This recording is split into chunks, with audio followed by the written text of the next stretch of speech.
The ultimatum and the awakening. The morning sky above Geneva had been crystal clear until the shadow fell. It wasn't gradual like an eclipse or soft like a passing cloud. One moment the sun painted the Swiss Alps in golden light, and the next, darkness stretched across 3 continents as something impossible blocked out the heavens. President Victoria Hayes stood at the reinforced windows of the Emergency Command Center, watching as panic spread through the streets below like wildfire. Cars abandoned on highways, people pointing at the sky with trembling hands.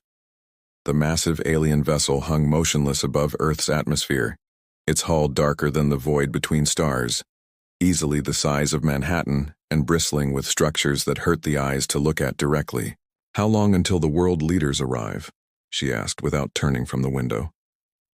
"Chancellor Weber is already en route from Berlin," replied General Nathan Cross, his weathered face grim as he studied the tactical displays. "Premier Liu's transport left Beijing 20 minutes ago. They'll all be here within 6 hours. "We might not have 6 hours," Hayes muttered, watching another wave of civilian aircraft fleeing the major cities. "What are our people saying about that thing?" Cross pulled up a holographic display showing the alien ship from multiple angles. "It's not moving, not scanning, not communicating, just waiting. Our best scientists are calling it impossible. The mass readings alone should collapse it under its own gravity. But there it sits, defying every law of physics we understand." That's when the voice came, not through radios or television broadcasts, but directly into every human mind on Earth.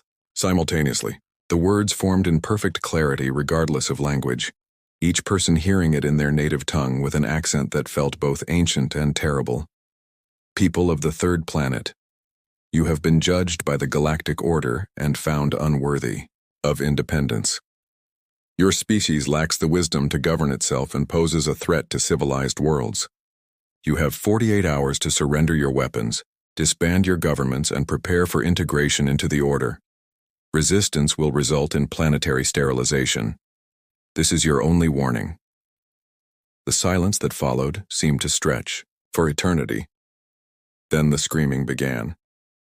Hayes felt her knees buckle as the alien voice faded from her thoughts, leaving behind a cold certainty that this was real, this was happening, and humanity had less than 2 days to decide between slavery and extinction.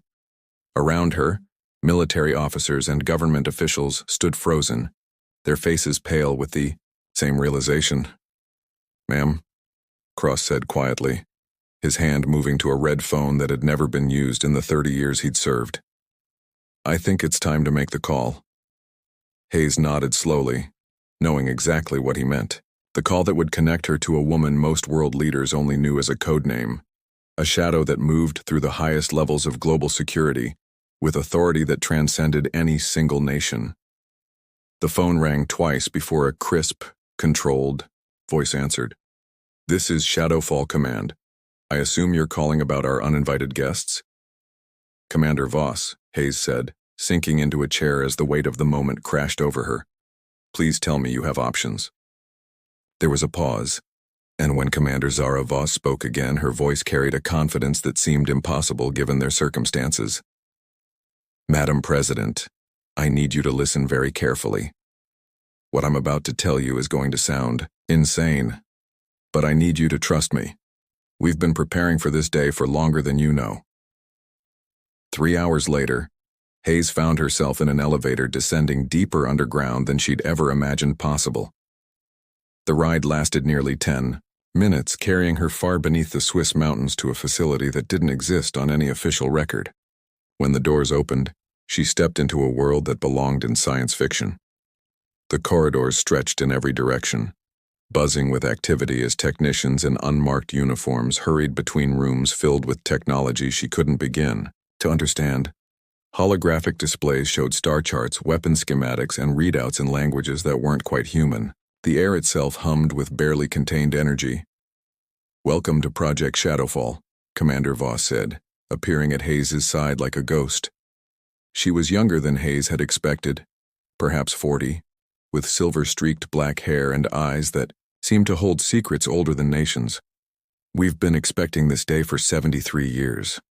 73 years, Hayes followed Voss through a corridor lined with windows that looked into laboratories, where scientists worked with materials that glowed with their own inner light. How is that possible? 1951. Voss replied simply. Roswell wasn't the first crash, just the first one that made the news. We've been recovering alien technology and reverse engineering it ever since. Not just America. This is a joint project involving every major nation on Earth.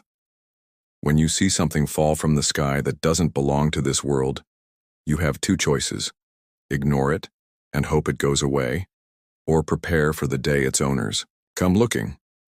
They entered a massive chamber where the ceiling disappeared into darkness above. Arranged across the floor were dozens of sleek, angular craft that definitely weren't built on Earth. Each one pulsed with the same strange energy Hayes had felt in the corridors, and teams of engineers crawled over them like ants preparing for war. "These are yours?" Hayes asked, her voice barely a whisper. "Built with recovered technology and powered by energy sources we still don't fully understand," Voss confirmed. "We call them Wraith Fighters. They're fast, heavily armed, and completely invisible to conventional detection methods. We have 300 of them stationed at hidden bases around the globe." Hayes turned to stare at the woman who just casually mentioned a secret air force that could change the course of human history. "Commander, what exactly are you suggesting?" Voss smiled, and for the first time since the alien voice had invaded her mind, Hayes felt something other than despair. It was something dangerous, something that her political instincts told her to avoid. It was hope. "I'm suggesting, Madam President, that we give our galactic neighbors the surprise of their lives. They think we're a primitive species with crude weapons and no understanding of interstellar warfare. They're about to learn that humanity's greatest strength has always been our ability to adapt, to learn, and to hit back harder than anyone expects." As if summoned by her words, alarms began, blaring throughout the facility. Red lights flashed as technicians rushed to their stations. A massive holographic display materialized in the center of the chamber, showing Earth from orbit with dozens of red dots appearing around the planet. "What am I looking at?" Hayes asked. "Reinforcements," Voss replied, her smile turning predatory. "They're bringing in more ships. They think they need to intimidate us further." "And do they?" Voss walked to a control console and placed her hand on a scanner. Lights throughout the facility began changing from red to blue as hidden systems across the globe received her authorization codes. On the display, new contacts began appearing. Green dots rising from Earth's surface, emerging from underwater bases, and uncloaking in the darkness between worlds. "No, Madam President," Voss said, as the true scope of humanity's hidden defenses revealed itself. "They just gave us the perfect excuse to show them what we're really capable of. Signal all Shadowfall stations. Begin Operation Prometheus." Hayes watched in amazement as the green dots multiplied, representing ships and weapons platforms she'd never dreamed existed. Humanity hadn't been sleeping for the past 70 years. They'd been preparing for war. The aliens had expected to find a helpless world ready to surrender. Instead, they were about to discover that Earth's greatest deception wasn't hiding their weaknesses, it was hiding their strength. The battle that shook the galaxy, 47 hours and 36 minutes after the Galactic Order's ultimatum, their patience ran out. High Admiral Korath of the 3rd Hegemony Fleet stood on the bridge of his flagship, the World Render, watching the primitive blue planet turn slowly beneath them. In all his campaigns across 17 star systems, he had never encountered a species so foolishly defiant. The humans had ignored every warning, refused every offer of peaceful submission, and now their time was up. "Begin the demonstration," he commanded, his voice carrying the cold authority of someone who had watched 1,000 worlds burn. "Target their largest population centers. Make it quick and absolute. Let the survivors understand what defiance costs." The massive alien fleet, now numbering over 200 vessels, began to move into attack formation. Energy readings spiked across their weapons arrays as they prepared to turn Earth's cities into glass. Korath allowed himself a moment of satisfaction. Another world would learn to kneel before the Order's might. That satisfaction lasted exactly 17 seconds. The first human strike came not from Earth's surface but from the void itself. A lance of pure energy, brighter than a star and faster than thought, punched through the hull of the Doomfist, Korath's lead destroyer. The ship didn't explode. It simply ceased to exist, vaporized so completely that not even debris remained. "What?" Korath began, but his words were cut off as space around his fleet erupted in fire.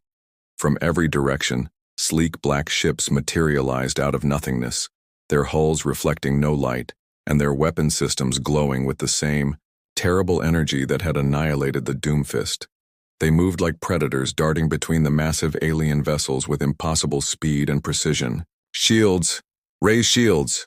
Korath screamed, but it was already too late. The human ships weren't following any tactical doctrine he recognized. They weren't forming battle lines or attempting to establish superiority through numbers. They were hunting. Captain Marcus Kane pulled his Wraith fighter into a spiraling dive beneath the belly of an alien cruiser, his targeting system locking onto what looked like a primary reactor housing. The alien ship was massive, easily 50 times the size of his craft, but size was just another weakness to exploit. "Phoenix Squadron, this is Phoenix 1, he spoke into his comm, his voice steady, despite the fact that he was currently flying through a storm of alien weapons fire. "Pattern Delta on my mark. Let's show these bastards what Earth hospitality looks like." Kane had been born for this moment, though he'd never imagined it would actually come. 20 years as a test pilot for aircraft that didn't officially exist, another 10 training with technology that violated half the laws of physics, and every moment of it had been preparation for today. The alien ships were impressive, but they were designed to fight other alien ships. They had no idea how to deal with human ingenuity wrapped in stolen technology. His missiles struck the alien cruiser's reactor, and the explosion lit up space, like a newborn sun. Around him, his squadron mates were performing similar executions, turning ships that had terrorized whole star systems into expanding clouds of superheated gas. On the bridge of the world render, chaos reigned. Warning lights flashed as report after report flooded in from the fleet. Ships were dying faster than Korath could process, and his tactical displays showed impossible readings. "How are they moving so fast?" demanded his tactical officer, her voice rising toward panic. "Their acceleration should crush any biological crew." "Sir," another officer called out, "I'm reading energy signatures that match Vorthon technology, but that's impossible. The Vorthons were wiped out 3,000 years ago." Korath felt ice forming in his veins. The Vorthons had been the Order's greatest enemy, a species so advanced and so ruthless that it had taken the combined might of 50 worlds to destroy them. If humanity had somehow acquired Vorthon technology, his thoughts were interrupted as something massive uncloaked directly ahead of his flagship. It was a human vessel, but unlike the fighters that were currently dismantling his fleet, this was clearly a warship.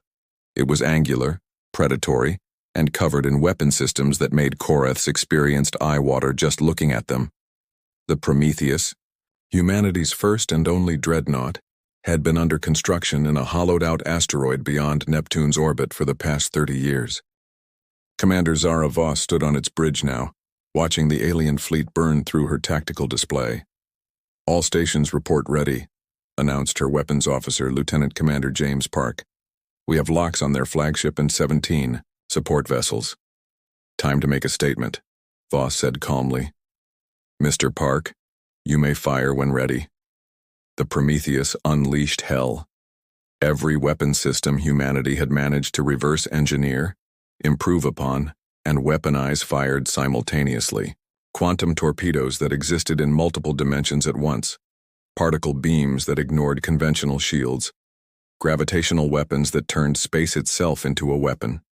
The alien flagship, which had seemed so invincible just moments before, found itself caught in a storm of destruction that transcended anything in their military doctrine. But the world render didn't die immediately.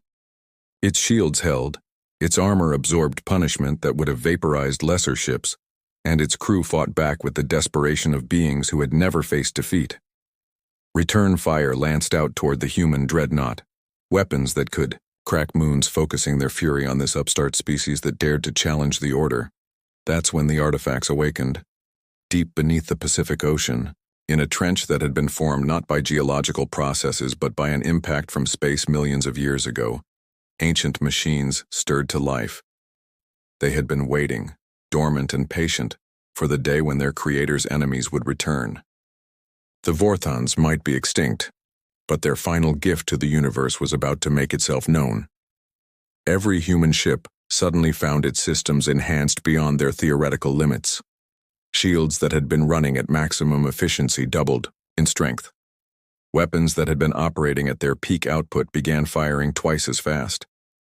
The Wraith fighters, already nearly impossible to track, became completely invisible to alien sensors. Captain Kane felt his ship respond to commands he hadn't given, performing maneuvers that should have been impossible. His weapon systems were firing with accuracy that defied belief, and his shields were absorbing impacts that should have vaporized him. "What the hell is happening?" he demanded over the comm. Commander Voss's voice came back, filled with wonder and terror in equal measure. "The artifacts are responding to the battle. Whatever the Vorthons left behind, it's helping us fight. The tide of battle, which had already been turning in humanity's favor, became a complete rout. Alien ships that had conquered star systems found themselves outgunned, outmaneuvered, and completely outclassed by a species they had dismissed as primitive. The survivors began to flee, their formation breaking apart as individual captains chose preservation over honor. High Admiral Korath watched his fleet die around him and made a decision that would haunt him for the rest of his life. He opened a channel to the human dreadnought. "This is High Admiral Korath of the Galactic Order," he transmitted, his voice thick with defeat. I request terms for surrender." The response came from Commander Voss, and when she spoke, her words carried the weight of a species that had just announced itself to the galaxy. "This is Commander Voss of the Earth Defense Force. Your surrender is noted, Admiral. You will power down your weapons, recall any surviving ships, and prepare to be escorted out of our solar system. You will then return to your order and deliver a message for us." "What message?" Korath asked, though he dreaded the answer. "Tell them that Earth is no longer accepting visitors. Tell them that humanity is not interested in their galactic politics, their laws, or their threats. And tell them that if they ever darken our skies again, we will not be so merciful." As the surviving alien ships limped away into hyperspace, carrying news that would shake the foundations of galactic civilization, humanity stood triumphant in the void. They had not just won a battle, they had announced themselves as a power that could no longer be ignored or underestimated. In the depths of space, ancient Vorthon artifacts pulsed with satisfaction before returning to their patient slumber. Their creator's final gambit had succeeded beyond their wildest dreams. The galaxy's newest apex predator had awakened, and it had learned to bite back. Word spread quickly through the star lanes. Earth, the backwater world on the edge of nowhere, had humiliated the Galactic Order's finest fleet. Humanity, the species that had been marked for absorption or extinction, had instead become the single most dangerous force in known space. The galaxy would never underestimate the third planet from a small yellow star again.